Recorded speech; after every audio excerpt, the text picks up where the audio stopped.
Yes. What do you want to Oh me, oh my. anymore? I was gonna watch a movie or something. Okay, setting up the meeting for YouTube Live, and it's probably going live right now. We're on. Look at that. Okie dokie. So, good evening, everyone, and welcome to lesson 5. Lesson 3. Lesson 3 of Booksmart, and we want to welcome Leib Moshe. We missed you in lessons 1 and 2, and you can catch up the recordings over there. But I think you're coming well prepared for this evening's discussion. If last week was enjoyable, this week is going to be fun. You guys ready? Yes. Wonderful. Let's start with a round of gratitude. Where is this paper? Here. If everyone can share what it is, something that they are grateful for, who would like to start today? I would. Please. I'm very grateful for my alarm that I set for your shiurim. Otherwise, I was going to forget. So here I am because of the wonderful alarm on my little phone. Oh, good. Wonderful. Thank you, Auntie Nina. And who would like to go next? I will go. I'm grateful for class. I'm grateful to be here tonight and to convene again with my classmates and you, Rabbi. Thank you. Thank you, Moshe Chaim. Lisa, Sarah Esther. I'm grateful for, as I guess I've said before, being on this side of the dirt and the quality of health that I have, and along with my family and friends, it's nothing to be taken for granted. Okay. Thank you for that. And how's Excuse your me. back doing? Not good, Not unfortunately. good? Oy. Please explain what you mean by this side of the earth. This side of the dirt. Uh-huh. You're either on Okay. top of it or under it. All right. I just thought you meant the globe. And then I thought, oh, it's got a double meaning. All right, darling, refer Shalema. And Leib Moshe. What are you grateful for this evening, Leib Moshe? I'm grateful that I was able to join this class and that I was able to get my phone working to be able to join you tonight. I got a new phone, and you know the challenges of switching everything over from your old phone to the new phone. So I'm happy that the phone works and that I can be with you and join you for this class. I'm excited about it. Wonderful. Very, very good. Thank you, Leib Moshe. And Lisa, are Autumn and Julie going to be joining us this evening? Or do you know? Unfortunately not. Okay. I'm the sole representative. The representative of your family. Okay. I am extremely grateful and very excited. God willing, this year we're going to be having our first public Purim event.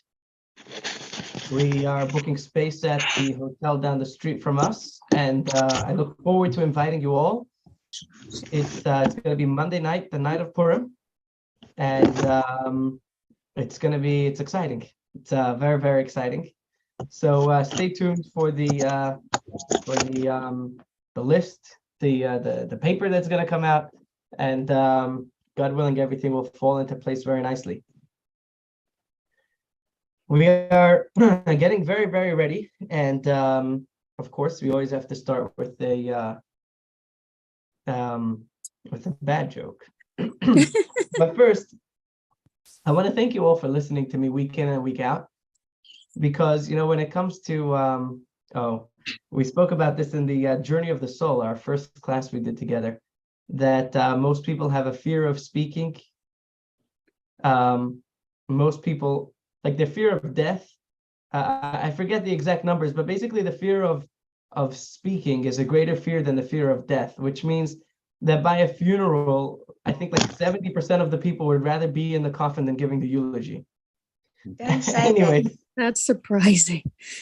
anyways, but by me, if there's someone who's like if the rabbi's out of town and they're looking for someone to give a speech, I will usually volunteer, not because I think I have what to say, but because I don't want to listen to what anyone else has to say. So I want to thank you all for being here and putting up with me and my shenanigans. And before we start, there were two questions that I wanted to ask you. One of them that I've been meaning to ask from the beginning of the course, and one of them that I want to ask tonight. And if you could just take a moment and share with me, what did you hope to gain from joining this course, aside from the camaraderie and the general knowledge that that you're gaining, and the closeness to Hashem? Is there something specific that that you were hoping to gain clarity in or to learn about from joining this course? Well, for me, it was twofold.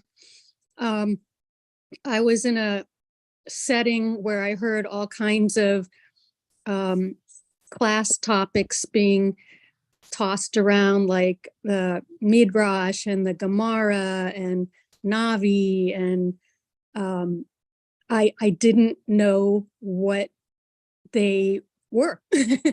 I didn't know the difference, and I didn't know that they all derived from Torah. And I also wanted to know where to turn to for resources to learn specific things that I am curious about. Okay. Thank you, Lisa. And I'm hoping that as the course goes along, this is becoming more and more useful for you in that aspect. Anyone else who had specific goals or interests in this course? Yeah, the same, in a way, the same thing as Lisa, because I wanted to know where everything fitted in. I'm a little bit drawn to esoteric things, and I'd like to have something a little more practical to ground me in my Yiddish, in my knowledge of the Jewish religion. Okay. Question for you, Auntie Nina. I don't remember from before what your answer was. Are you in Auntie Rechel's house? Yes.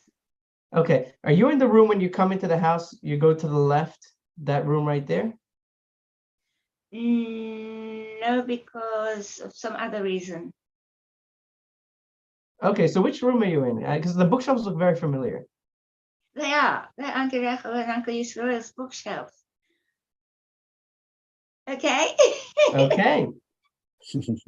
Okay. Thank you. Thank you.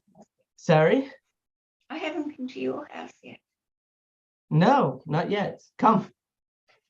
We have a guest bed. Oh, good.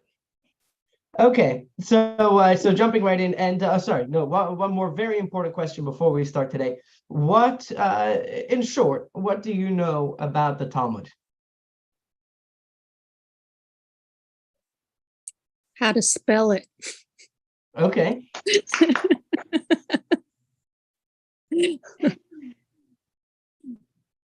Very good. Anyone else? Moshe Chaim, what do you know about the Talmud? I wish I knew more. I think like Auntie Nina, I think also looking for some grounding in the specifics of each of the books that we study here in this class. Okay. And Leib Moshe, what do you know about the Talmud? I know I have a copy of it. I didn't know what was in it. Okay.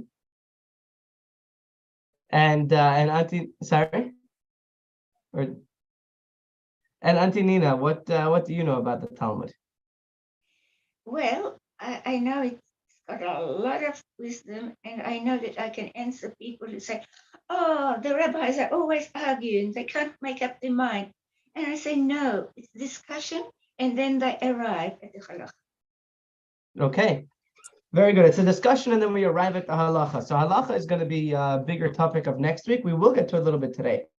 But okay, so that gives us our groundwork. So I have two jokes. One of them I was planning to, because it's connected to the class. The other one was just too good to not share.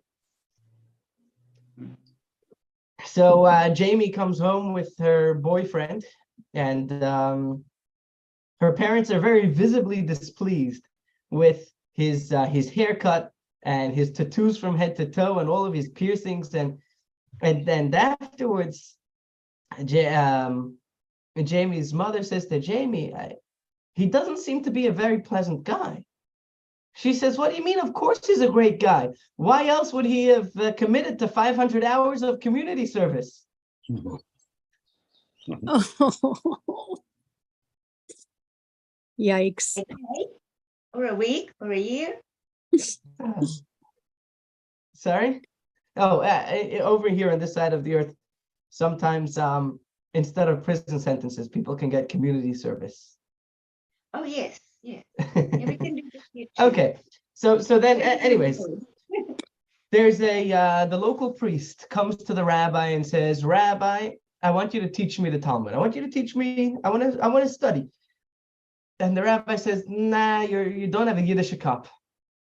You're not gonna, it's not gonna work. And the priest says, no, I think I'm ready. I've really been wanting to do this. And the rabbi says, nah, it's not gonna work. And the rabbi says, okay, you know what? Let's start with one question and let's see how it goes. Okay, so you ready? You're putting on your big thinking cap? You're putting on your thinking glasses? Are you ready? You ready for the question? The priest says, yeah, I'm ready. The rabbi says, okay. Two thieves are going into a house and they jump into the house Santa style. What do I mean by that? They come down the chimney. They come down the chimney. One of them, his face is dirty, and the other one, his face is clean. Which one washes their face? He says, what do you mean? Very, very simple. The one who's dirty washes his face, of course. And the rabbi says, wrong. See, I told you it wouldn't work. And the priest says, what do you mean? The rabbi says, look, the guy with the clean face is going to look at the guy with the dirty face and is going to think that his face is also dirty. So he's going to wash his face. The guy with the dirty face is going to look at the guy with the clean face and think that his face is also clean. So he's not going to wash his face. The priest says, okay, I got it. The clean one will look at each other. Okay, I got it. Ask me the question again. The rabbi says, okay, two guys come down the chimney. One of them, his face is black. One of them, his face is white. Which one washes his face? And he says, aha, okay. So the one who's clean looks at the one who's dirty and thinks he's dirty, so he washes his face. And the one whose face is dirty looks at the one whose face is clean and he thinks his face is clean, so he doesn't wash his face. And the rabbi says, wrong. I told you it wouldn't work. And the priest says, what do you mean wrong? The rabbi says, well, it depends. If there was a mirror, then the one who's dirty is going to wash his face. But if there was no mirror, then the one who's clean is going to wash his face. And the priest says, okay, I got it. So ask me the question again. So the rabbi says, okay, two thieves come down the chimney. One of them, his face is clean. One of them, his face is dirty. Which one washes his face? He's very prepared. He says, it depends. If there's a mirror, then the one who has a dirty face is going to clean his face. If there's no mirror, then the one with the clean face will look at the one with the dirty face and think his face is dirty, so he's going to wash his face. And the one with the dirty face is going to look at the one with the clean face and is going to think his face is clean and he's not going to wash his face. He's feeling very proud of himself, and the rabbi says, wrong. He says, what do you mean? The rabbi says, how could it be that two men came down the same chimney and one of them got dirty and one of them stayed clean? And the guy says, okay, ask me the question again. So the rabbi asked him the question again. Two thieves come down the chimney, which one washes their face? And the priest is now all very, very prepared. He says, okay, so it depends. If they both got dirty, then they both wash their face. If one of them was clean and one of them was dirty somehow, so then it depends. If there was a mirror, then the one with the dirty face washes his face. And if there was no mirror, the one with the clean face washes his face. And the rabbi says, wrong. The priest says, no. How could that be? The rabbi says, they're thieves. They're coming to come, they take the jewelry, take the cash, and run out. They don't have time to start thinking if their face is dirty and washing their face. They came to rob. They didn't come to a spa. Okay, was that a good introduction to the Talmud? Perfect. You That guys was a ready? perfect introduction to Talmud. Okay, good. Are you guys ready? Ready or not, here we come. L'chaim, L'chaim. This is where, if last week when we experienced the Medrash, it was inspiring and engaging, here is when the rubber is going to hit the road. So the purpose of today's lesson is not to turn you into a scholar. You're not going to walk out of today's lesson knowing the Talmud. The Talmud is about 2 million words. I think it's 2,000 pages with 4,000 sides. So this is a lot of stuff. There's a lot of work here. We're not going to come out with a you're not going to be able to necessarily open up a Talmud and a volume of the Talmud and dig straight into it. But hopefully, you're going to have a context of the history of the Talmud, a little bit about the anatomy of the Talmud, and my aim today is to whet your appetite to start learning more. That's my goal today. So we're gonna get into our bathing suits and take a little bit of a swim in the sea of the Talmud, as it is called. And we're gonna go with the shallow end. And we're gonna take a little bit of an exploration. Maybe we'll go with our snorkeling gear. We won't go scuba diving to the bottom, but we'll take a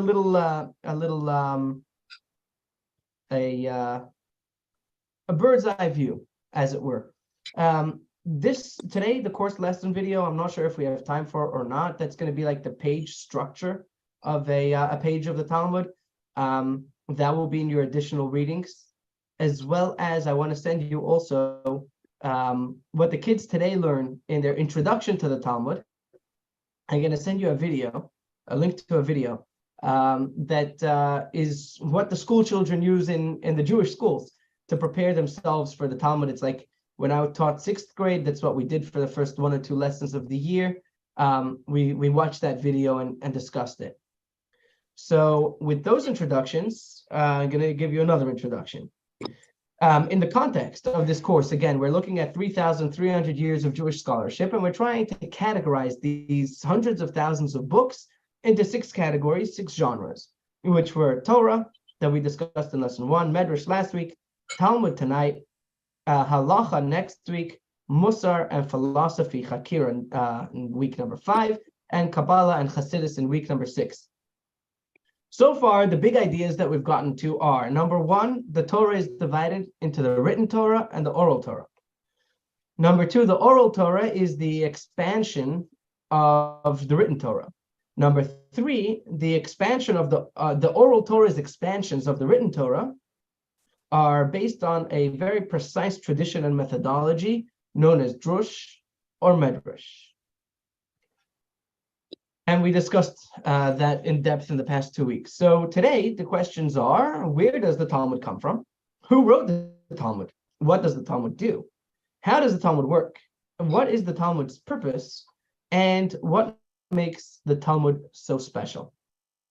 And once we've learned all of that and answered hopefully all of your questions about the Talmud, which include these and any others that you are going to bring up, we are going to get to the crown jewel of this class, which is that we are actually going to look at a sugya, a section of Gemara, and we're going to trace it through from the Mishnah through the analysis of the Gemara and get to experience firsthand the way that this works. So there's a lot of places to be and a lot of things to do on a Wednesday night. And I think you picked the best one. You made the right decision. You guys are all here and we're going to have fun. But before we start, so many befores today. Ephraim Elimelech, if you are going to be watching this recording, and even if you're not, we wish you a very big mazel tov. His stepson, Ben, And Ben's wife, Gabby, had a baby boy on Friday. And the bris that's going to be, so that's their first child, and the bris is going to be on Friday, God willing, in Boca. Anyone who's up there, reach out to Ephraim for the location. And also, it is Ephraim's wedding anniversary on Shabbos. So 2 big days coming up. We wish you a big mazel tov, Ephraim. L'chaim, Baruch atah Adonai, Elohim melech haolam b'dvar. Amen. L'chaim. Amen. Mazel tov. Okie dokie. So today we are going to split today's lesson into 4 acts. Act number 1 is going to be romancing the Talmud. Act number 2 is going to be the evolution of the Talmud. Act number 3 is going to be the mechanics of the Talmud. And act number 4 is going to be sugya study. So,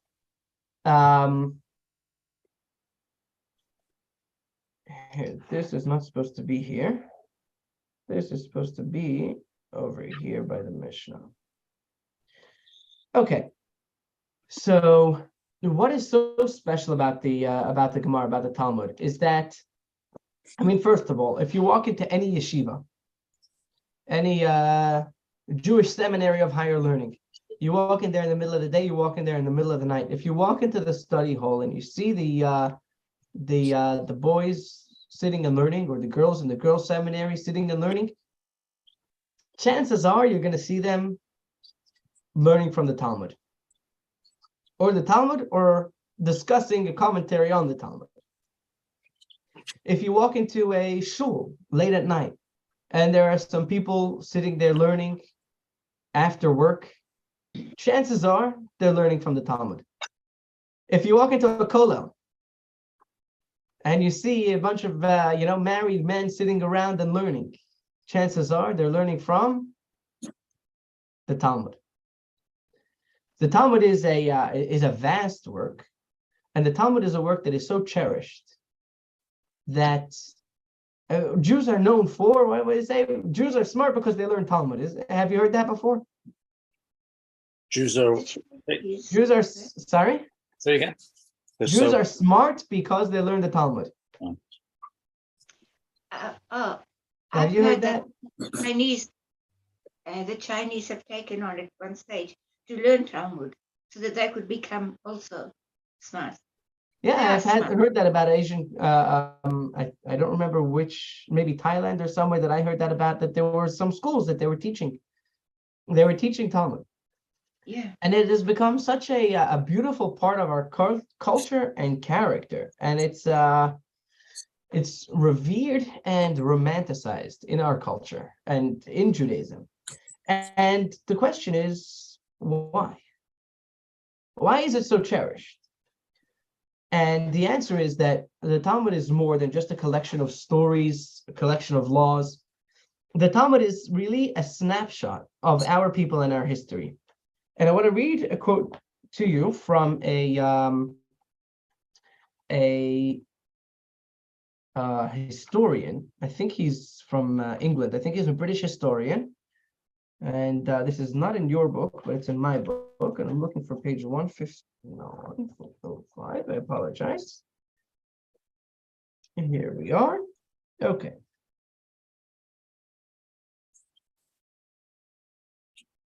So here. The historian Cecile Roth describes the Talmud as the Jewish people's portable civilization.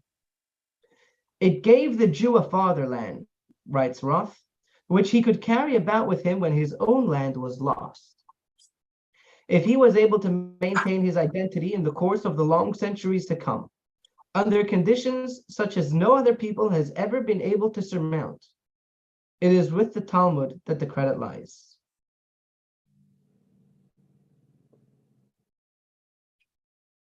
So what he says is it's a portable homeland, a portable civilization. The Talmud contains within it our culture, our history, and who we are, that even when we don't have a physical land to be in, and like an American without his guns and his barbecue, or his stars and stripes. But imagine you had a book that contained all of your culture.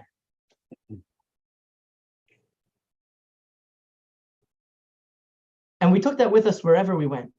So no matter where we went, we had a book version of our homeland. And we took that with us wherever we went. And in fact, all of our enemies, when they attempted to destroy Judaism, many of them, the first thing they did was mass book burnings. They took the volumes of the Talmud and they burned them in the cities. And the truth is that there are certain tractates, certain volumes that have been lost that we don't have. Excuse me, Rabbi. Sorry? I was just gonna ask you, aren't there two versions of the Talmud, the Babylonian Talmud and the Jerusalem Talmud? Yes, there are two versions of the Talmud. One came from the yeshivas in Babylon, one came from the yeshivas in Jerusalem. And once we figure out what the Talmud is and the mechanics of it, it'll be very easy to understand how you could have two different versions.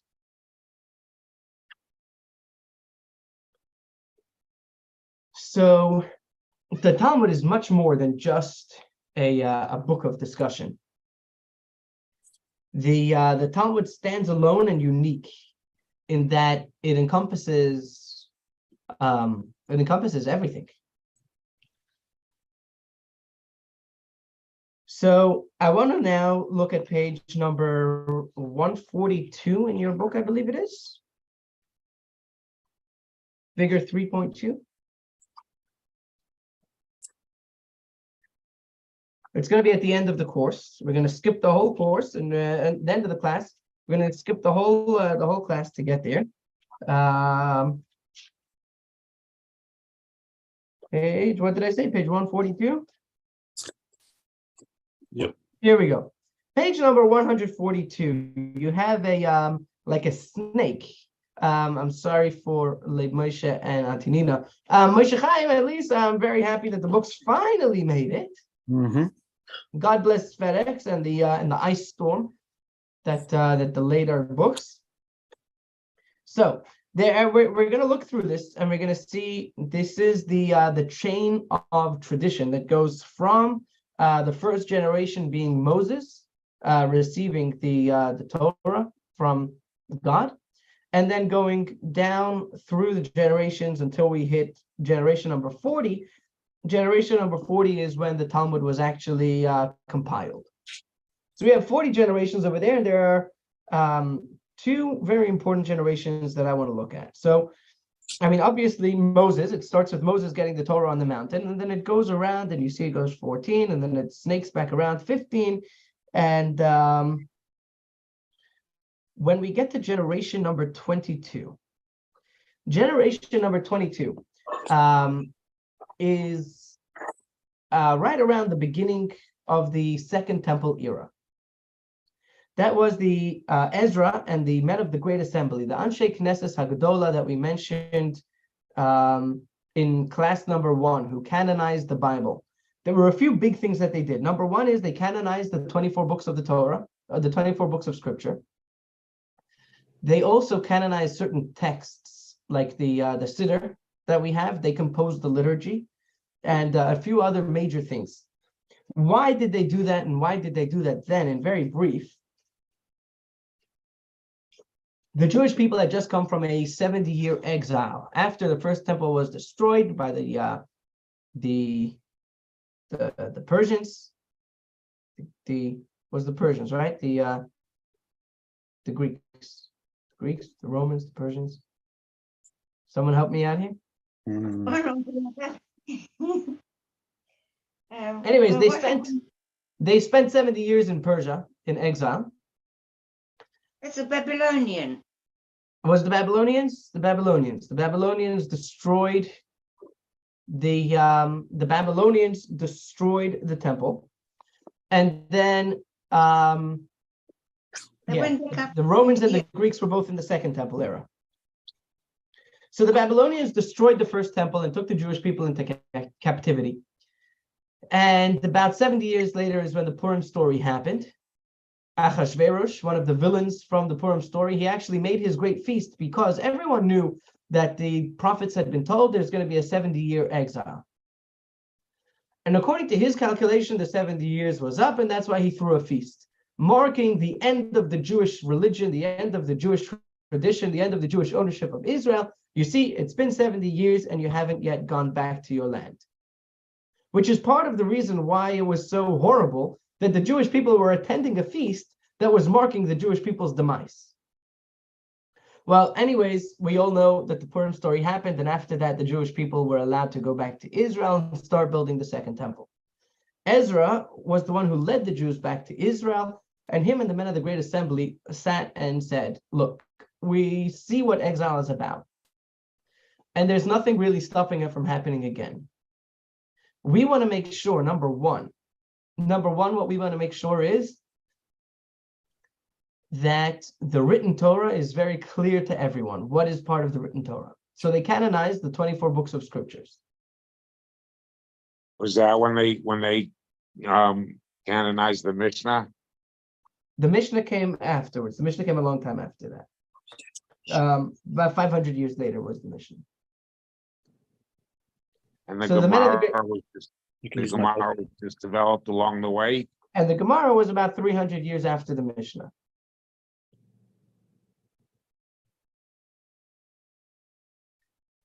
So that was the men of the Great Assembly. They were the first ones to say, look, we are in a precarious situation.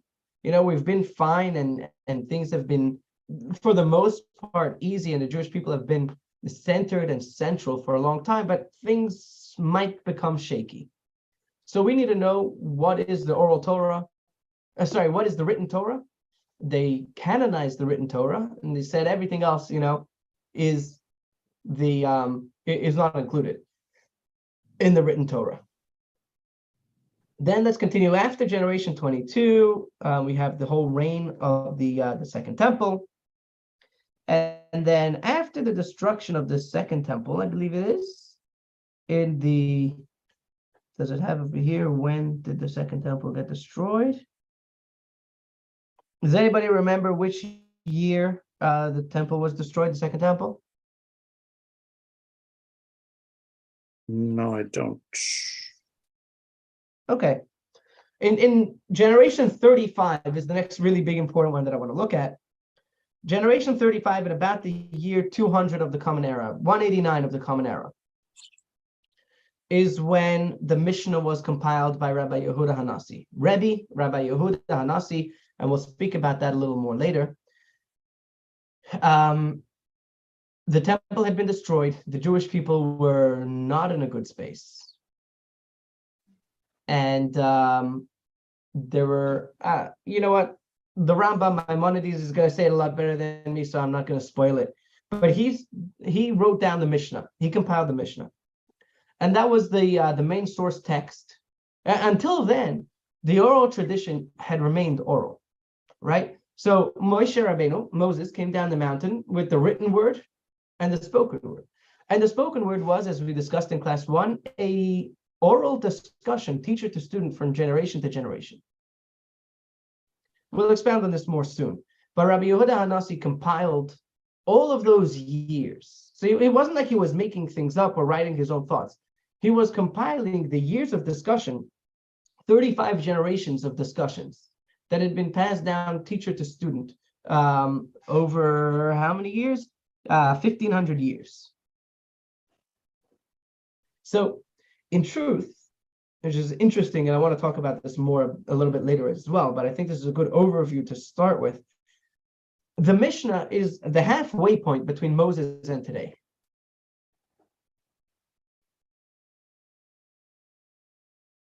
It was about 1,500 years from Moses till the Mishnah, and about 1,500 years from the Mishnah till us. 1,800 years from the Mishnah till us. Just an interesting perspective when we look at it. How much has developed, and how much has been added, and how much medrash has happened in all those years. Then, just 5 generations later, there was another big turmoil And Ravina and Ravashi said, you know what Rabbi Yehuda Hanasi wrote down was not enough. We must write down the Gemara. The Gemara is the classical Jewish work of and the classical compilation of Jewish thought. And the first question we need to ask ourselves is, if it's the oral tradition and it's the oral Torah, how was it written? Right? If you look at Antonina's screen, you see all the books behind her. If those are all the oral tradition, they don't look oral to me. That looks pretty written. Why are we calling it the written Torah and the oral Torah if it's all written down?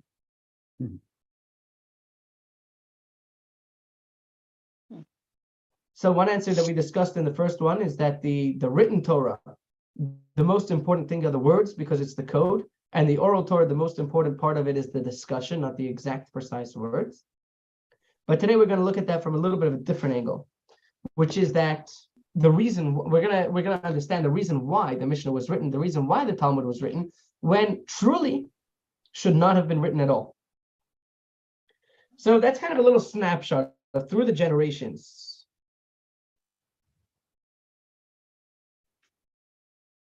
So what I wanted to point out over here is that post-Talmud, right? So this is in the year 360 to 427. So in about the year 400. So we have from 1300 BCE until 400 CE, that's 1700 years, right? From 400 till today is 1600 years. So the writing of the Gemara, of the Talmud, the writing of the Mishnah is about only halfway.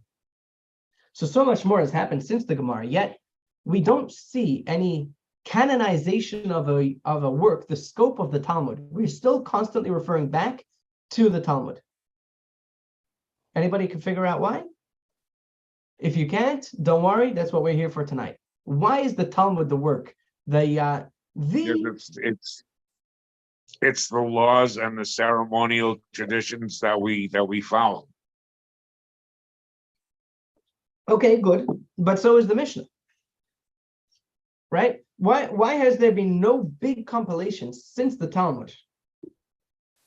And it's fascinating to see, as the discussions throughout tonight, if I don't answer this, please get back to me, because this is what the Talmud does, right? We go off in tangents and diversions, and sometimes we get back to the original point, and sometimes we don't. But it's been 1600 years, over 1600 years since the Talmud was canonized, if you will, was redacted. And we have not yet had another big work like that put in place that has been accepted the way that the Talmud has been accepted. So we're going to look at the Rambam. He, a pen of gold had Maimonides, didn't he? We've looked at him before. We've learned from him before. And so let us go with text number 1 on page.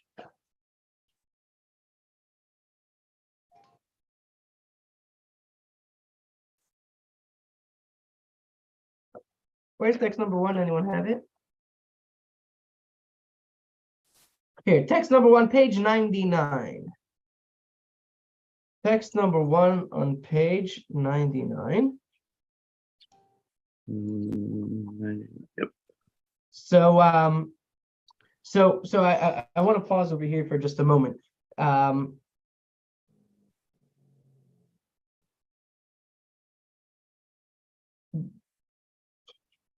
Okay, so what we've gone through so far is I kind of like smoothed into. So we discussed why the Talmud is so loved and so cherished, and how it's more than just a book of laws. Now we're in middle of act number 2, which is the evolution of the Talmud. So we looked through the timeline of when and how that happened in generations 35 and 40. So for the process of tonight, it's also semantics, but for the purposes of tonight's discussion, I'm going to call the Talmud the compilation and the joining together of the Mishnah and the Gemara. So the Mishnah is Rabbi Yehuda Hanasi, the Gemara is generation 40, and both of those together in one book I'm going to call the Talmud. Is that fair? Perfect.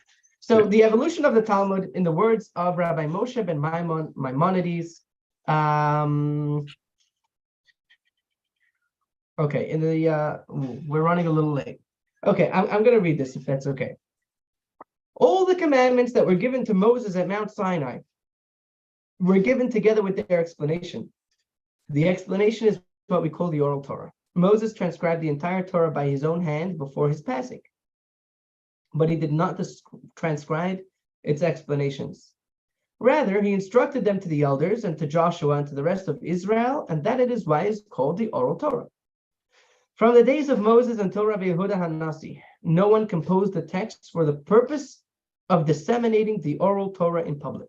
Instead, rather, in each generation, the head of the court or the prophet of that generation would write their own notes of the teachings they received from their teachers and teach them orally to the public. And we're going to see soon why that ended up becoming a problem. Similarly, each person would write down for themselves, according to their ability, the teachings they heard regarding the explanation of the Torah and its laws, as well as the new concepts that were deduced in each generation using one of the 13 rules of biblical exegesis and accepted by the High Court. This is also a key point. The High Court had to approve of any decision that was made. If there was any law that people did not know or did not remember, they would go to the court of their town. If they had been taught by their teacher, they would pass on the teaching that they got. And if not, they would go, all of them together, to the court in Jerusalem. If they knew, they would teach them. And if not, then everyone together would go to the High Court on the Temple Mount. And if they knew it, they would tell them. And if not, they would decide there and then on the spot. They would debate it and discuss it until they came to an answer. And there was no machlekas. There was no disagreement about any matter of Jewish law during those times. Because if you knew, you knew. And if you didn't know, you went to the High Court. And if they knew, they knew. And if they didn't, they decided law. And that was the law for all of the Jews all over. So there was no, Ashkenazis and Sfardis if we're allowed to eat rice on Passover or not. There was none of that. If they knew, they knew. And if they didn't, the High Court told them. So that was the original, that was the beginning. That was the original. Now, two important things to discuss over here. Number one, you had teachers and students in big study halls. And they had to remember, you see how many volumes there are in the Talmud. This is a vast work.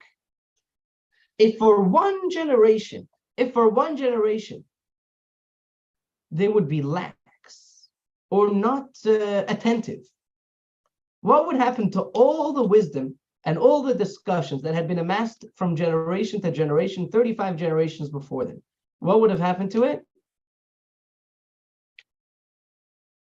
Kind of skipped, kind of glossed over a whole We wouldn't generation. be here today. If this is all an oral transmission, generation to generation, if one generation is not able to, for whatever reason, stand up to the task. Now, again, we're talking about we'll look soon about the, or did I skip that? No, we'll look at that soon. But we're talking about all of Judaism. So you had specialists in different areas. You had specialists in business, you had specialists in the laws of agriculture, you had specialists in family law. But within all the yeshivas, they were all really deeply studying and engrossed in learning from their teachers and transmitting the generation. Now, we see the effect that had on us today, where Jewish parents put such a strong emphasis on education for their children. But what are we teaching our kids? What do they have to pass on and pass over, right? We're teaching them Shakespeare or whatever other things. But if this was a task, and if you didn't teach your students, or if your students didn't pick up something that you were teaching, or you didn't teach it clear enough, then that teaching is lost for all future generations. And you see where that could become an issue. when you have people who basically the reason why Rabbi Yehuda Hanassi compiled the Mishnah is because he saw that there were, well, let's look in the words of the Rambam, page 102, text number 3. Rabbi Yehuda Hanassi collected all the teachings, all the laws, and all the explanations and commentaries that were handed down from Moses, and those that were taught by the courts in each generation concerning the entire Torah. From all of these, he composed the text of the Mishnah. He taught it publicly and revealed it to the Jewish people, who all wrote it down and disseminated it everywhere. So now you have a book of notes to remind you. Because if you can't study as well, and your mind is not as clear, and you can't focus so much, at least you have notes to remind you of the laws. Why did Rabbi Yehuda do this and not leave matters as they were? Because he saw that the students of Torah were becoming fewer. New troubles were constantly arising, right? So there were less people involved in Torah studies and more kids who had to go and help their parents on the farm. New troubles were constantly arising. I don't know what they were, but we can only imagine what type of pogroms and decrees were coming along. The Roman Empire, which was suppressing the study and practice of Judaism, was spreading throughout the world and becoming more and more powerful. New decrees every day. And the Jewish people were being dispersed to the far ends of the earth. He therefore composed a single text that would be available to everyone so that it could be learned quickly and would not be forgotten. So there were four parts to the reason why Rabbi Yehuda Hanassi wrote down the Mishnah. And if we can just summarize it in one, he saw that Torah study was doomed. He saw, and this is an incredible chiddush, that all of the Jewish people, all the Jewish leaders agreed with him on this. No, there were no arguments about whether he should or shouldn't do this. One of the maybe the only times in Jewish history that all the Jewish leaders agreed on a plan of action. But he saw that if we're going to continue this study, teacher to student, without any notes to look at, things will be forgotten. So he went through all of the notes that had been handed down, teacher to student, the little flashcards, and he compiled all the flashcards and he looked at what is the most important thing. What is the most important things to put in here? And he made sure that it would be very concise. It was very, very short. Now, very short. It's not a small book. It has 63 tractates. A tractate is like a subsection. Each of those subsections is split into chapters. So it's 523 chapters, 4,184 paragraphs or mishnahs. And they are grouped into 6 orders, which you can see on figure 3.2, which is agriculture, Shabbos and holidays, family law, marriage and divorce, civil and criminal law, the temple service and kosher dietary laws, and the laws of ritual purity. So something very, very important about the Mishnah, what it was and what it wasn't. It wasn't a summary of everything that had been discussed in the yeshivas throughout the generations. It was not something for you to look in and understand if you had never been there before. It was to jog your memory. It was very short, very concise. He used very specific wording, like we're going to see soon when we dive into this. God willing, we'll have enough time for that. He used very, very specific and concise wording. And anything that was obvious, he didn't put in. Anything that he was hoping you would figure out from what he already wrote, he didn't write. He wrote as few words as he could, because this was supposed to be notes. Just notes. Only the core, only the Jewish laws, only what absolutely needed to be written. None of the discussion, none of the medrash that we spoke about, none of the beautiful philosophy or anything else. The Mishnah was solely the Jewish laws and customs. So that's a beautiful work and a monumental task, which took him some time, and he wrote the Mishnah so that Jewish tradition should not be lost. Let me ask you, what do you think was the problem with the Mishnah?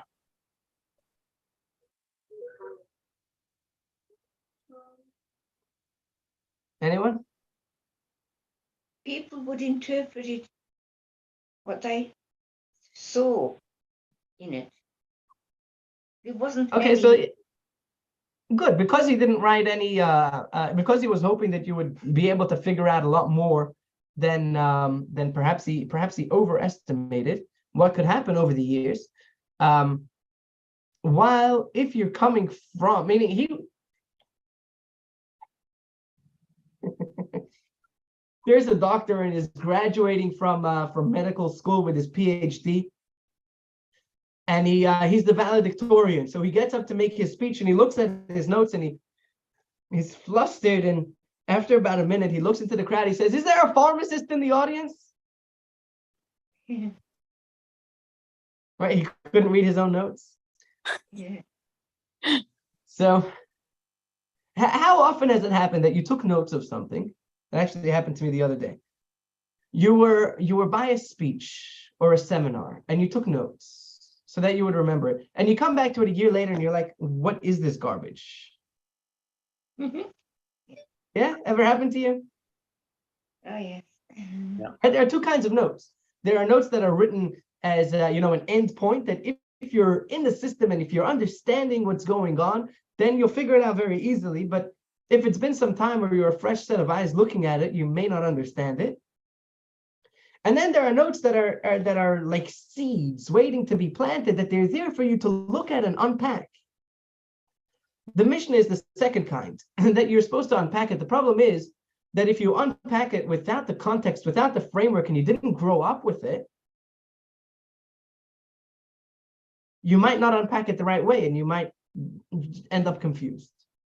So the things that are clear in the Mishnah are clear in the Mishnah, but all of the things that Rabbi Yehuda Hanassi wanted you to understand or take for granted, the things he thought that you would figure out obviously on your own,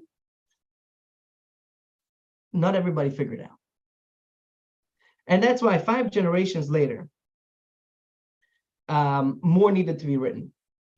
And that is the Gemara. That is the Talmud. And the beauty, or one of the things that I find so beautiful about the Gemara, is that it is so disorganized. It's just, mwah. Imagine you put a recorder in a room, and then you had AI type it up afterwards, right? So it starts off with, one discussion, a teacher's teaching, and then you have someone pipe up and say, well, how could you say that if, he asks a question, and then someone else answers him. Meanwhile, someone else is discussing why the original question was not a question worthy of being asked in such a setting. Meanwhile, someone else is refuting him and saying, no, it's a really good question because of what our teacher taught us last year. And you have this whole bubbling discussion and excitement going on in the room. And then afterwards you transcribe it. It's not going to be very orderly, but you're going to get the whole, all the discussions that were going on at the same time. And you're going to have it all written down. And that's pretty much what the Gemara is. It's, imagine you took a recorder and you put it on the walls of the yeshiva over a 5-generation period. And then you cull from that conversations.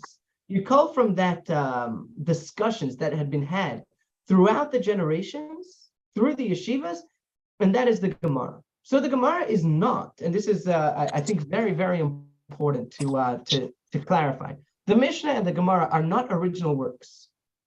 The Mishnah and the Gemara are or the Talmud, as it were, are compilations of discussions that had been had throughout the previous 40 generations. The Gemara was not a few rabbis sitting down and writing a book on Jewish law. It was a compilation of discussions from the yeshivas.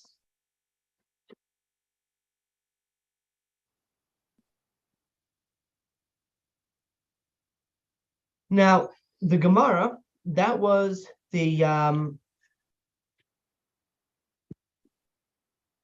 this is where we're gonna phase in. So usually our acts are very clear and defined. Today it's kind of like one flow. So, and now we're gonna get from the evolution to the mechanics of the Gemara. So now we know why the Gemara was put together. It was put together because Jews did not have time to sit and study. Jews did not have time to sit and learn.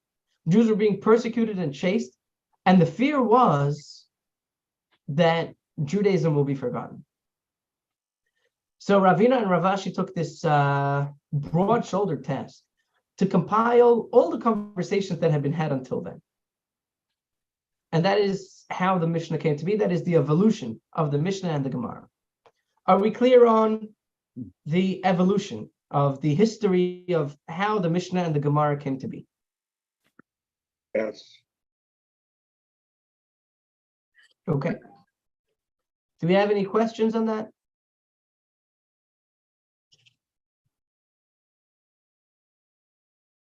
Okay. So I'm going to take a quick breather. L'chaim, everyone. And now let's move into the mechanics of the Gemara. So the Gemara is the final census.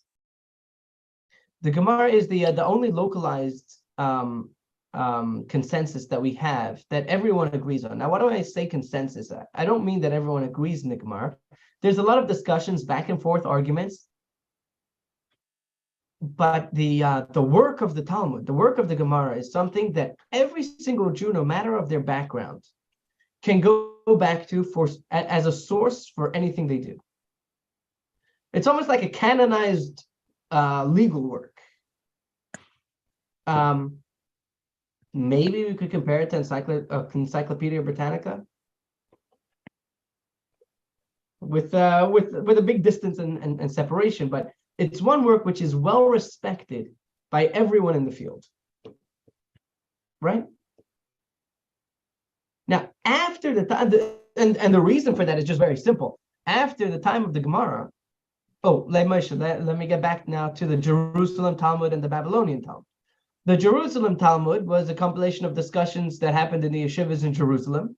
And the Babylonian Talmud is a compilation of discussions that happened in the Babylonian yeshivas.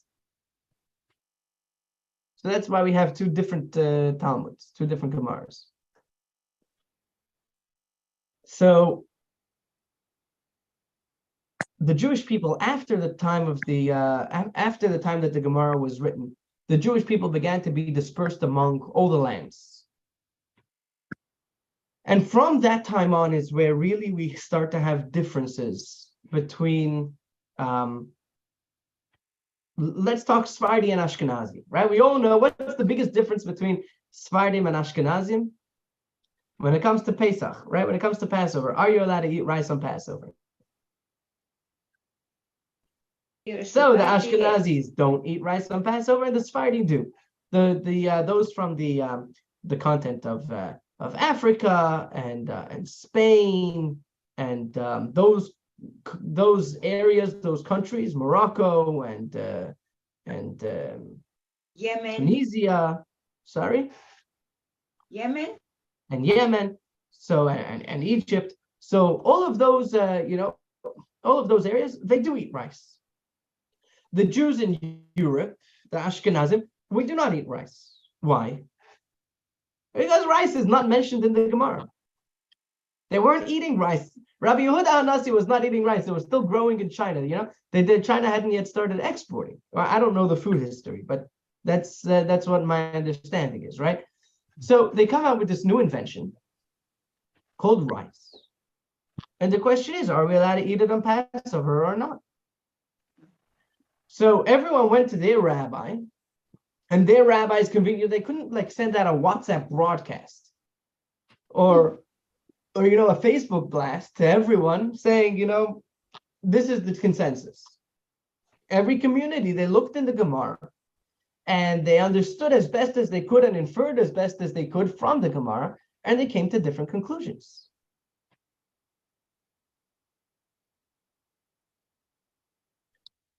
And that's exactly what God wanted. As we spoke in the last week, I think it was, or maybe even 2 weeks, 2 weeks ago, mainly, how when it comes to the oral tradition, it's very important for us to have our input and to understand things based on our brains. That's what God wants. God wants us to use our understanding. And so long as it's made within the confines and within the framework and does not contradict anything that has been taught to us, we can come to the conclusion that we best understand. And you know what? Remind me on this. Let me just write over here.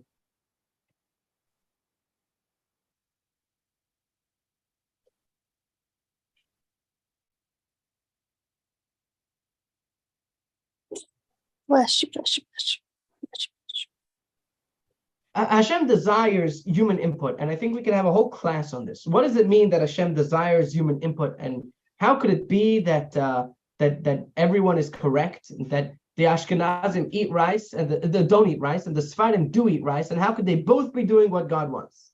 It's a broader discussion. It's a broader discussion, but the bottom line is that after the Gemara, everything is much less centralized, and that is why the Gemara is the last authoritative work and compilation that we all look to, because that was the last time where all the Jews were together. Is that clear? Yeah. Yeah. Okay, we're gonna plow forward, because I really want to get to act number 4. This is gonna be really, really nice. If you look over here, if you have your book, it's gonna be page number, and you can really look at all the texts afterwards as homework. It's a lot of beautiful, beautiful things here. But where's what I'm looking for? Okay. Is it figure number 1? Do you see figure number 3.1? Is that a picture of the Talmud?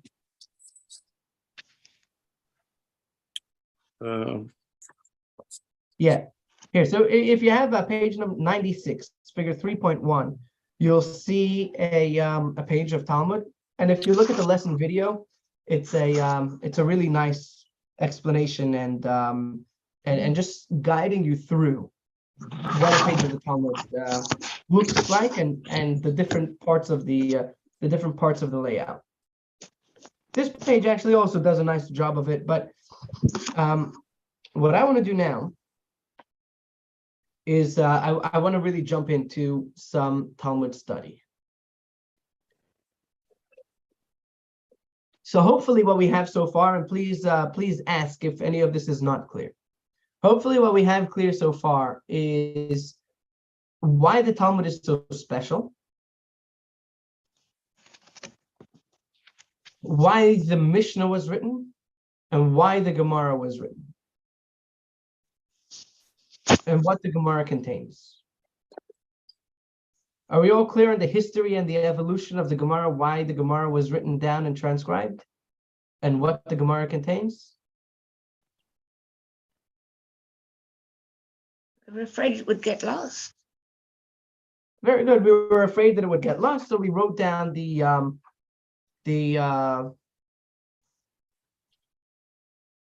wrote down the conversations so that the conversations should not be forgotten.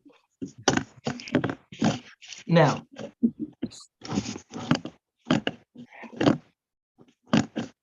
okay. Before we get into our sugya, before we get into our beautiful discussion, that this is the crown jewel, this is going to be geschmack. I'm going to take you guys into a yeshiva. We're going to have a real experience. Are you guys excited? Yeah. We got 23 minutes. Put on your white shirts and your black hats. And we are going to get into this. But before that, one more introduction. The Gemara will usually start with a Mishnah, like a few lines of a Mishnah, and then go for pages and pages analyzing it. Or discussions about the analyzations and the analytics that the Talmudic scholars had on this Mishnah. And we do 3 things. We work backwards, we work forwards, and we work laterally. What do I mean by that? The Mishnah states a fact. And the Gemara will often ask, Mina hani mili? Where does that come from? The Mishnah stated something. Again, Rabbi Yehuda Hanasi, he didn't write everything with the sources. He just wrote very concise. Rabbi Yehuda Hanasi wrote a law. Where is that backed in scripture? How did he get from the verse, or how did Moses get from the verse to the law? Where's the connection here? Where is that sourced? We're going to also go forwards. Okay, so it says this in the Mishnah. How are we going to apply it to other cases, right? So we have electricity today. They didn't have electricity 3,000 years ago. How are we going to apply the Mishnah to electricity? To know, are we allowed to use electricity on Shabbos or not? And there have been many books written about it, you should know. And then we're going to also go laterally, which is, okay, so this Mishnah says so such and such. But there's another Mishnah that contradicts that. Or another Mishnah that seems to imply otherwise. Or another Mishnah that says something which is so obvious based on this, it would be superfluous. What is the other Mishnah teaching us? Okay, so we have backwards, we're trying to find sources for the Mishnah. Forwards, we're trying to apply the Mishnah into other cases. And laterally, we're going to try and compare and contrast with other Mishnahs. So, if we're ready to both jump in, if we're ready to dive into this, let us say Amen. And this is going to be exciting. I was hoping we'd have 30 minutes for this. 20 minutes is going to have to do. This is from the Mishnah of Bava Metzia. Bava Metzia is the laws of damages. This is the laws of property, the laws of ownership. This is one of the first Mishnahs I learned as a student. This is one of the famous openings. Two people are grasping onto a garment.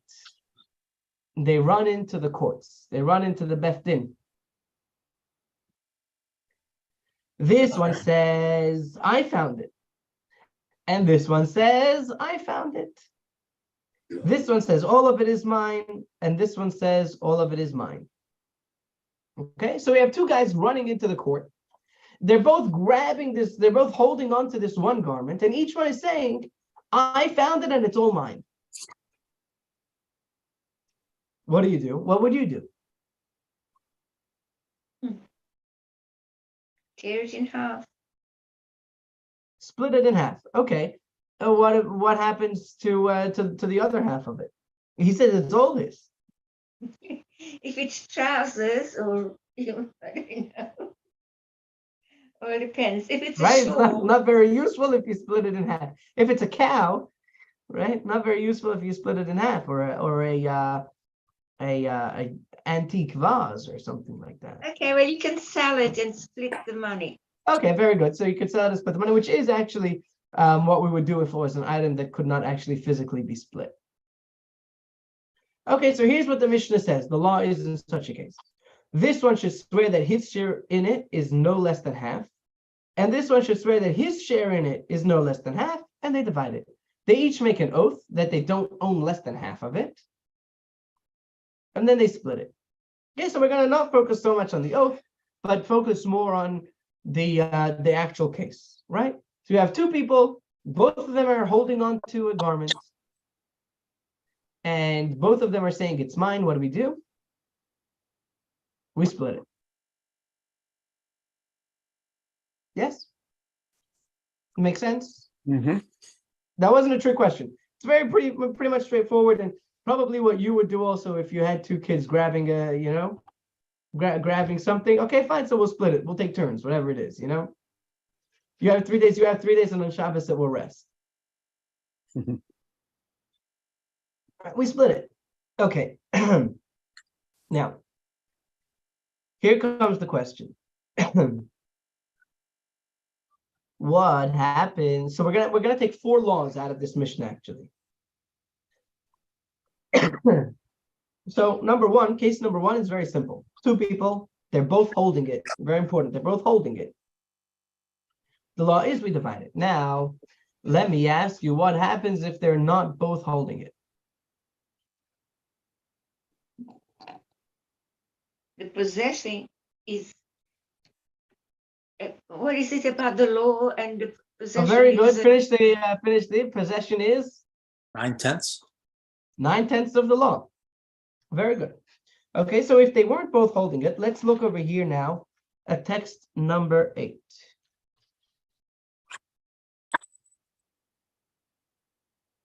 What page? So, but before we get there, the Chazak. possession is 9/10 of the law, chazaka, yeah. So the reason why they both split it is because they're both holding it. How do we know that? Text number 8. Said Rabbi Shmuel bar Nachmani. From where do we know the rule that one who is seeking to take property out of his fellow's possession, it is incumbent upon him to provide the evidence? How do we know? So possession is 9/10 of the law, very nice. But how do we know that from the Torah? Where do we get that from? Minayin. From where do we know this? How do I know that the person who is in possession is assumed to have ownership? Where do we know that from? From the verse. Whoever has the matter for adjudication should approach the judges, and he must present the evidence. Right. So the one who wants to take it, the onus of responsibility is upon him. You have a problem, you go, you bring a proof to the courts, and if you can prove to them that it belongs to you, you have good witnesses, you have it says your name on it, you have the receipt or whatever it is. Excuse me. So you are the one who has to prove it. Okay, so we've worked backwards over here. Why does the Mishnah decide that if they're holding on to it, right? Possession is 9/10 of the law, and because they're holding it, that's why we assume they have possession of it. Because the Torah said that whoever is the one that's holding it is the one that owns it. And if you want to try and take it away from them, you have to prove it. And if they're both holding it, so they both own it. So we split it in half. So let me ask you, if one person was holding it and the other person came in kicking and screaming, "He has my coat," what would be the law?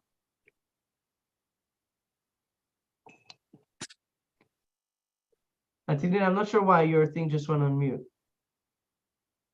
What would be the law if they were not both holding it? If one person was holding it, what would be the law?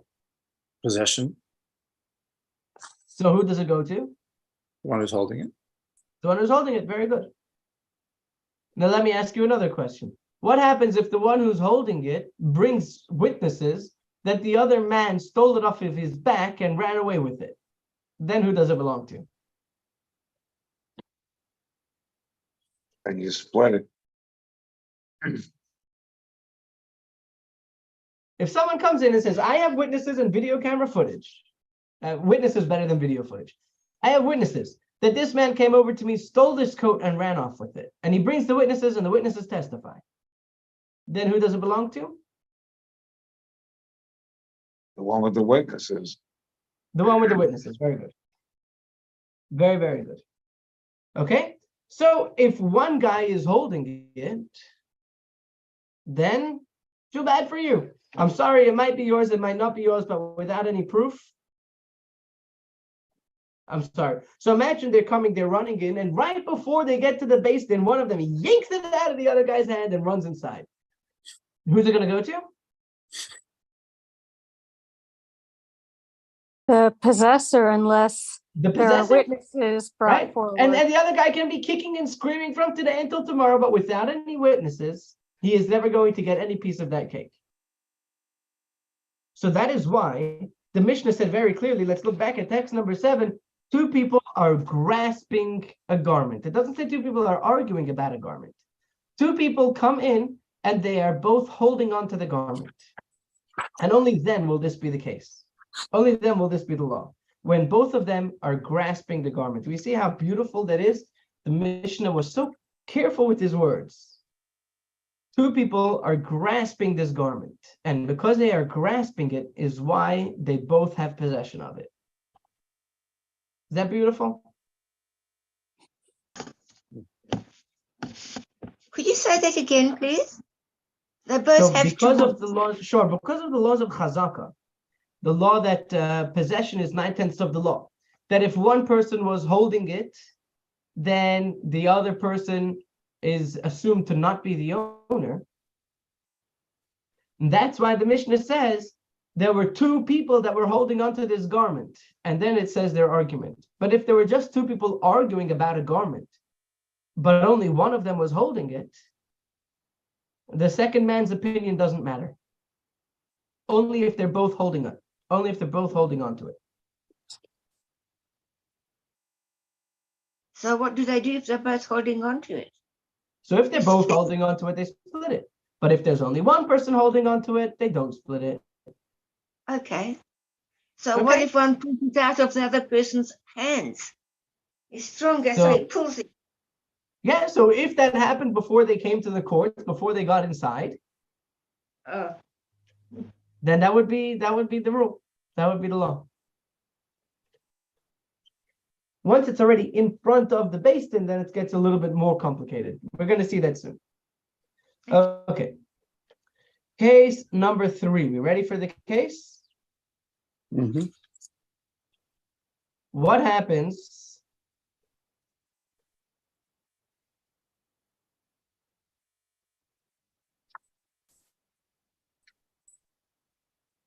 if none of them are holding it?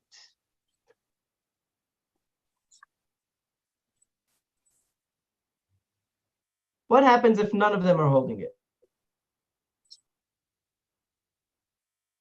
What do you Where think? is it?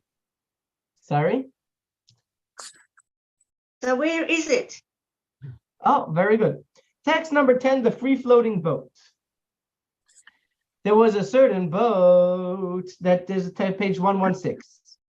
There was a certain boat that two people were quarreling about. This one said it's mine, and the other one said it's mine. One of them came to the court and said, seize it until I am able to bring witnesses that it is mine. Do we listen to him and seize it, or do we not seize it? So We this listen is a to boat him that was if not he has tied onto anyone's witnesses. dock. It was not on anyone's slip. This was floating in the middle of the river. Right? Let's make this a little bit more Floridian. Right? You have a jet ski that's floating in the canal, and you have two people that are screaming about whether it's mine or whether it's mine. Someone comes to the court and says, grab the jet ski so that I can bring witnesses that I bought it and that it's mine, that it belongs to me, and that it's been tied to my dock for the past 5 years.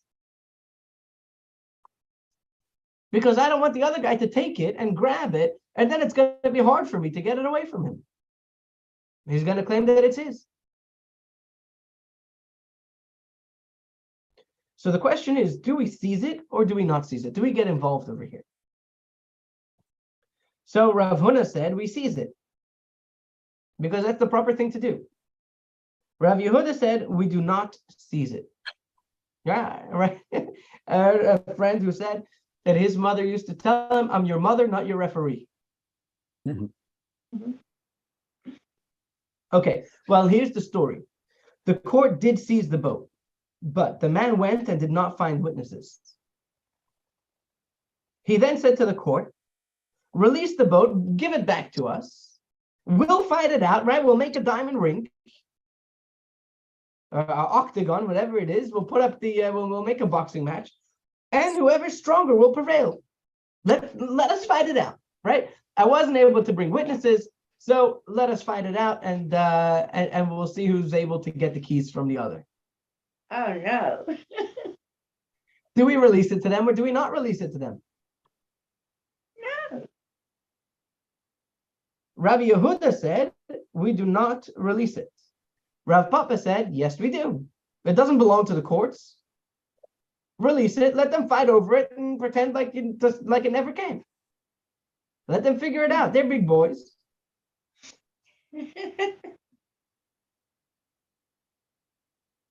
The halacha is, the law is, we do not seize the property in such a case, right? We don't take the property for the plaintiff, I guess, to allow him time to bring witnesses. The court should not get involved if there are no witnesses around yet. But if the court did seize it, the court does not release it.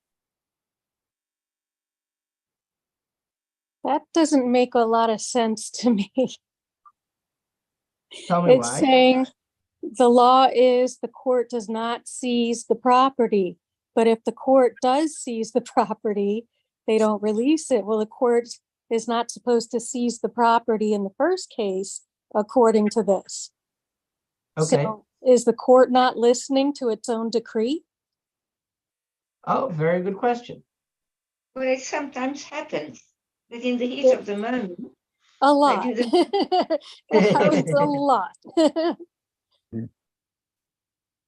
Right. So let's say the judge made an improper adjudication, shall we say, and said, you know what, let's do this. It really looks like he has witnesses on the way, and they seized them, and then in the end, it turns out that the witnesses were the wrong people, or the judge, or there were witnesses. Let's say there were witnesses, and the judge cross-examined them, or the prosecutor cross-examined them, and found them to be lying.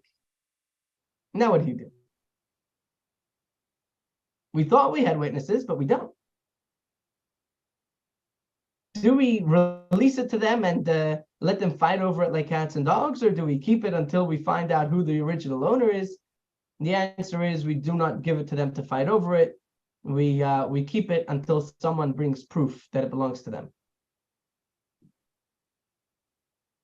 and it can be one or the other of those. It could be one of them, it could be someone else, it could be anyone. Yeah. But they don't get it.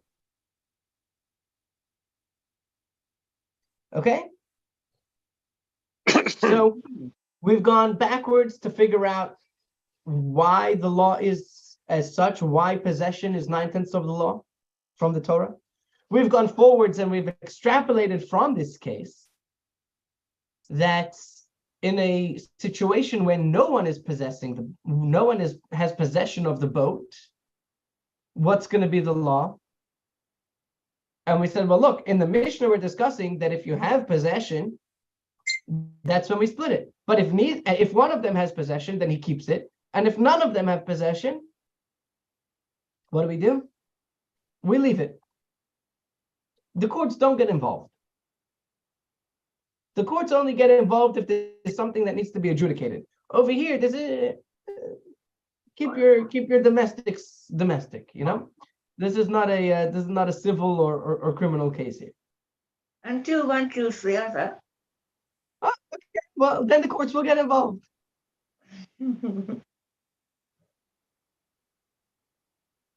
Oh, what was the?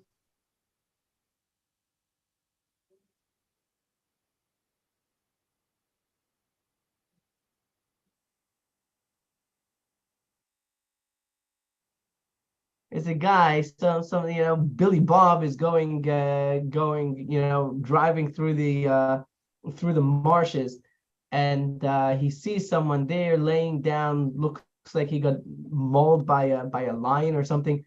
And he calls 911, and he says, "Hey, there's this guy over here. I think he's dead." The dispatcher says, "Are you sure he's dead? You sure he's not breathing?" 1 second, you hear a big boom. Like, yeah, now he's not. Oh no. Right? So the courts say, well, once there's a case, we'll get involved. But until then, there's nothing for us to handle here. Okay? So we've gone backwards, we've gone forwards, and now we're gonna go sideways. You guys ready? Yep. This is going to be text number 12 on page number 120. This is another Mishnah from the same tractate. There were two people who entrusted money with a third person. One of them deposited 100 dinars, which is the golden currency of the time, and one deposited 200 dinars. This one says the 200 are mine, and this one says the 200 are mine. Okay, so we have a case where one person gave 100, one person gave 200, and then they both come and say the 200 was mine. Okay, I'm just going to give you a hint. don't leave your money by that guy because apparently he doesn't have such good bookkeeping or memory. Mhm. Okay, so what is the law? We give 100 to one, 100 to the other. So everyone gets the 100 that they agree they each get, and the remainder is put away until the prophet Elijah comes. So the part that we're contesting gets put away. Till the prophet Elijah comes. Till the prophet Elijah comes, right? Until Mashiach comes and tells us who it belongs to, who's the liar here. And why not just split the other 100? Oh, that's going to be our question. Very good. Said Rabbi Yossi, if we do that, the swindler loses nothing, right? He went out on a limb. He has nothing to lose. He gets his money back, or he'll get 200, or he'll get an extra 50, or at least he'll get his money back. He has nothing to lose. Rather, all of the money should be put away until Elijah comes. So Rabbi Yossi goes harsh on the liar over here. It says we're going to not let you take anything until Mashiach comes. We're approaching 9 o'clock. If you do have to leave now, God bless you. Thank you for coming. If you can stay a few more minutes, we will wrap this up because this is just beautiful. Okay, so again, we have one person gave 100, one person gave 200, and now they both want 200 out. How much money are they arguing about? 100. $100. How much money did they agree each one gets? 100. $100. The disputed amount is $100. Now let me ask you, do they have possession of it? No. Oh, So here's where it gets tricky. They do have possession of it. It's not ownerless. It's not floating in the river. There's someone holding on to it for me. In this case, they both have possession of it.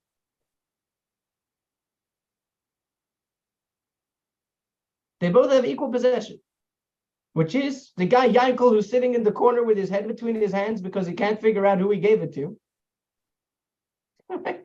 This is so good.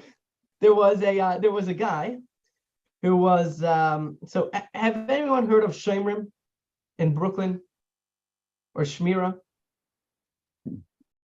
So the way it works in New York is if God forbid if you are in a Hasidic area and God forbid someone tries to attack you, stream chapzem, which is Yiddish for grab him, and all the black hats will come flying to save you. So there was apparently someone who was attempting to mug someone else or something, and he streamed chatzim, and the whole shomrim came and they converged on this man, and the victim got away. Well, the man wanted to press charges, claiming that he was hit by one of the shomrim.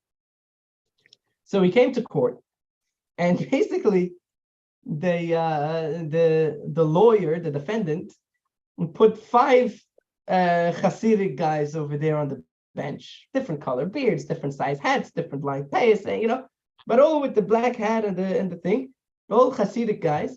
And he puts 5 of them on the bench, and he says to the plaintiff, he says, "Show me which one of them was the one that hit you." He couldn't figure it out, so the case was dismissed. Couldn't identify who was the culprit. Right, so this man wasn't able to remember who he gave his money, which one gave 200.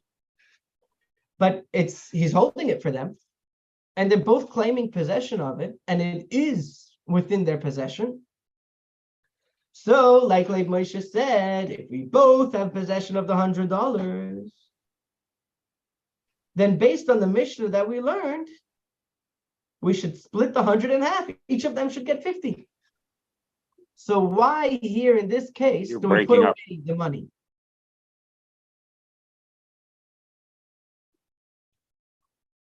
It's a good question.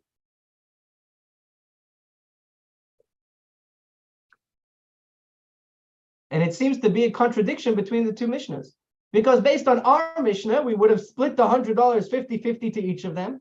And in this new Mishnah that we're learning over here, we don't give it to either of them. Is that a contradiction between the two Mishnahs? Well, that's what your parents would do. Yeah. Right? Your kids are fighting over a toy. Okay, the toy is going in timeout, right? So one of you will tell me who was the one who had it first, right? So, but it seems to be. Am I correct in assuming that this is a clear contradiction between the two Mishnahs? Yes. Are you all with me on this? You can say yes. Sounds like it to me. Okay. So now let's look. Let's look over here. Let's look back at text number 7. What are the claims of the two people in text number 7?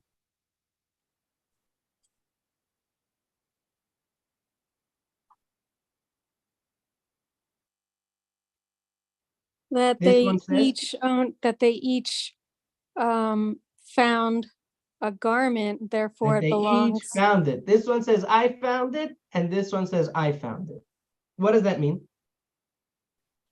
Finders Let me ask you. keepers. Is it possible for two people to find something at the same time and pick it up at the same time? Yes. And this one says, no, I got it first, and this one says, I got it first. Is it possible that they're both telling the truth and they both think that they own the entire thing? Yeah. Yes. You see the difference there? The reason why we split it in our Mishnah is because it's possible they're both telling the truth. Is it possible for them both to be telling the truth over here in the new Mishnah? There's only $300 and they're both claiming 200. That can't be. So you see how precise the wording was. This one says I found it, and this one says I found it. If they both say they found it at the same time, and therefore each of one says I own it because I found it, that's when we split it. But text number 14, the Gemara's answer over there is, in that case of the disputed deposit, there is certainly a swindler. In our case, who is to say that there is a swindler? Perhaps both of them picked up the garment together. And because we know someone is lying, we're not going to split that money. And according to Rabbi Yosef, we're going to put all the money away so that one of the guys, so that the liar here, the swindler here, is going to fess up and say, you know what, let me at least get my $100 back. So there we have one Mishnah that we learned 4 cases from. One Mishnah, just from the precise wording of the Mishnah, we derive 4 different things. We find the past, we find the case of the boat, which we projected to the future based on the wording of the Mishnah, that they were grabbing onto it. But if they're not grabbing onto it, we don't split it. And then we look at the case of the laterally, which seems to be a contradiction between the two Mishnahs. That one Mishnah says we split it, and the Mishnah of the deposit, it says that we put the money aside until Elijah comes. And the answer was, again, looking at the specific words Rabbi Yehuda Hanasi put in the Mishnah. The specific words that he put in the Mishnah were, this one says I found it, that one says I found it. They're both telling the truth. But over here, or they could be both telling the truth. But in the case of the disputed money, the disputed deposit, for sure one of them is lying, and therefore we will not, under any circumstance, split the money and give half of it to the liar. Is that beautiful or what? Was that interesting? Was that enjoyable? Yeah. And also notice how the entire discussion was focused on discussing a Mishnah, because from generation to 35 through generation 40, they were discussing, you guessed it, the Mishnahs. So the Gemara was going through that discussion that we gave. That discussion that we just discussed is recorded in the Gemara, all based on these Mishnahs. What do you guys think? Should we start a class in the Gemara? For sure. I'm not ready. Antonina's not ready. Lisa's ready. Who would join if we started a weekly or bi-weekly Gemara class? Well, I would definitely be there. I'd be Lisa would be there. I'd be curious to listen to the first class and see where that goes. You would be curious to listen to the first class and see where it goes. I And like listened to Maisha? half a class. Sorry, Antonina. I listened to half a class. You listen to the first half of class. Okay. Or the And second. what about Leib Moshe? What do you say? I'm sorry, what's the question? If we started a Gemara class, would you be there? Uh, well, I've only been half here tonight, so I would still say yes. Okay. So I think we have our work cut out for us. Let me first select the text, and then we'll see on a day and time that works for us. And let's do it. I've been wanting to start a Gemara class for a while, but it's You've tricked us.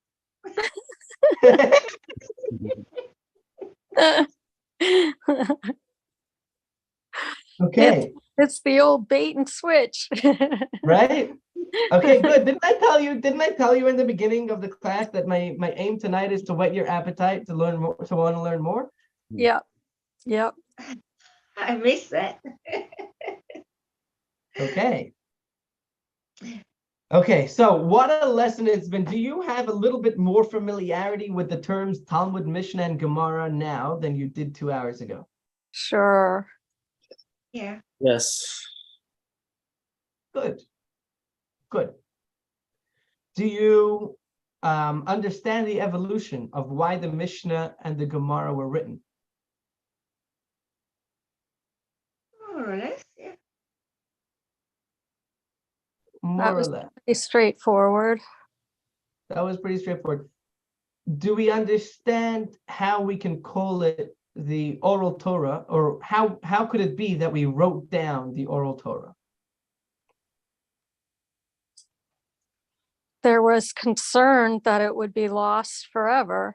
There was concern that it would be lost forever. Very good. And yeah, I think that was the big deal. So tonight, what we did is we discussed why the Talmud is so romanticized, and the answer is because it takes our culture and our philosophy in a book that doesn't have to be kept in one specific geographical location. So no matter where we went throughout the diaspora, we could take our culture, our heritage, and our wisdom with us. Then we went into the evolution of the Mishnah and the Gemara, that there was fear, there was great fear, that all the discussions originating with Moses would be lost forever. So Rabbi Yehuda Hanasi penned a brief, condensed work, and then Ravina and Rav Ashi compiled a huge work of the main discussions throughout the yeshivas for those 40 generations. And since then and on, we study the works of the Talmud to get an in-depth, to get a bird's eye view, or what is it, a fly on the wall in the yeshivas of the great academies in Persia or in Jerusalem. So while we may not be as smart as the flies on the wall back 1,500 years ago, we may not have the background knowledge of the flies 1,500 years ago, but I surely hope that you enjoyed this dissection of a Mishnah just as much as I did, or at least a little bit as much as I did. And before we leave, I would like to ask if there's something that you are taking away from this evening's course.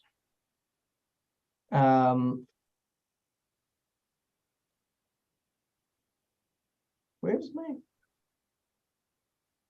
I don't know what I'm doing. Here we go. And Leib Moshe, is there something that you'd like to share, something that you enjoyed or learned that was new for you tonight? Well, if somebody comes down a chimney and they have a dirty face, You'll know whether you got to tell them to wash their face or not. Okay, exactly. very good. And Sarah Esther. I found a new appreciation for the process of discovery in our American legal civil litigation process. Okay. Good. For those who don't know, Lisa you practiced law for a while, right? Yeah. Do you over still do 20 that? If I can help it, no. Okay. Moshe Chaim, what's something that you're coming out with tonight, besides for a headache? Yeah, how the fly on the wall or the recorder in the room, how it records the cacophony of all the discussions that are going on, and aims to put it all on the take all of that oral discussion and put it down on into text. And there seems to be, I seem to still be trying to understand. There seem to be a yes and a no question. There seems to be, they make relevance to every possible angle, taking nothing for granted. Beautiful. Thank you, Moshe Chaim. And Auntie Nina. Auntie Nina had a very difficult day yesterday getting here. The plane was delayed for 2 hours, and then I had to get on 2 trains. And so it was a very nice lesson. Thank you, darling.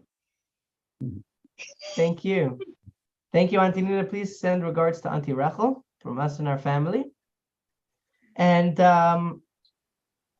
in summation, I hope this took away a little bit the trepidation or the awe of opening up a book of the Talmud, and made it a little bit more approachable. Wishing you all a wonderful evening. God bless you. I'm going to send out the link, and with the course recording, God willing, I will also send a link to the introduction to the Talmud that I taught my 6th graders, that I wish would have been there when I was in 6th grade. That should come into your emails tomorrow with the help of the Lord. And I'm going to see if we can, what we can do to get a Talmud class going. Awesome.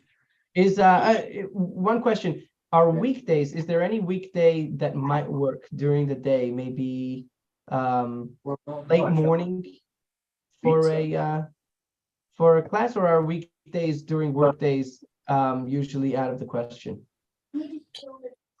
Okay. Maybe a Tuesday? Tuesday? I could do it during Okay. the day or morning. Okay, Tuesday mornings work for everyone here. Yes? Okay, so let me look at my calendar. Let me see if we can find something that'll be, a nice easy place to start, or not too hard place to start. And let's see if we can get lesson 1 going, and then see from there. What's your What time Tuesday? on Tuesday mornings are you considering doing it? Sorry? What time on Tuesday mornings are you considering doing it? I'm thinking maybe 10 a.m. or 10:30. To last approximately how long? Half hour, Reason I 45 ask is minutes. I I think if we have get. physical therapy, Okay, what time is your physical therapy? 2:00, but I get picked up like around 10 to 1. And I have lunch at 12. You have lunch at 12. Yeah, we'll be done by 12. I think that a half hour, 45 minutes is good. Once we get over that, our minds are going to get a little fried. So, Good to me. sorry. Okay. So let's say tentatively 10 or 10:30. And 10:30? yeah, so Tuesday morning is, I I'll look guess. it up in Australian time. Okay. Yeah, 10 or 10:30 a.m. Florida time in Australia. So that would be in. Never mind, I won't hold you up. I'll have a look. What's in 13 hours from now? Is that 10 o'clock at night? 11 o'clock at night? 1. It's now 9:20 here. Well, at the moment, it's 1:20 here. Afternoon. 1:20. So that would be what? 2:30 in the morning in 13 Uh, hours. Sometimes I'm awake, sometimes I just have a drink of water. Okay, but once the clock changes, it'll be probably closer to 12. Yes. Okay, anyways, let's see what I can arrange on my end, and that sounds exciting. Okay. Take care, everyone. Have a wonderful evening. Sleep well. I know we've tired you out. Thank you, Rabbi. And Thank oh, you. before we leave, next week, halacha, Jewish law. What is the process of getting to Jewish law? Who decides what the law is? What is the history of the halacha? How do we come to a decisive halachic conclusion when there are multiple opinions? Join us next week as we are in a fascinating discussion. How the halacha comes to be, what determines Jewish law. Yeah, I want to know why we can't eat poultry. Why we We can't can. eat poultry with cheese. Right, with dairy, Why we can't eat poultry with cheese. Good. I'll give the game away. Okay. Yes, Okay. it looks like meat. Chicken looks like meat. Anyway, okay, thank you, Shmuley. Thank Rabbi you. Shmuley. Take care, everyone. God bless. Thank you. Have a All the great best. week. Thank you. You Thank too. you.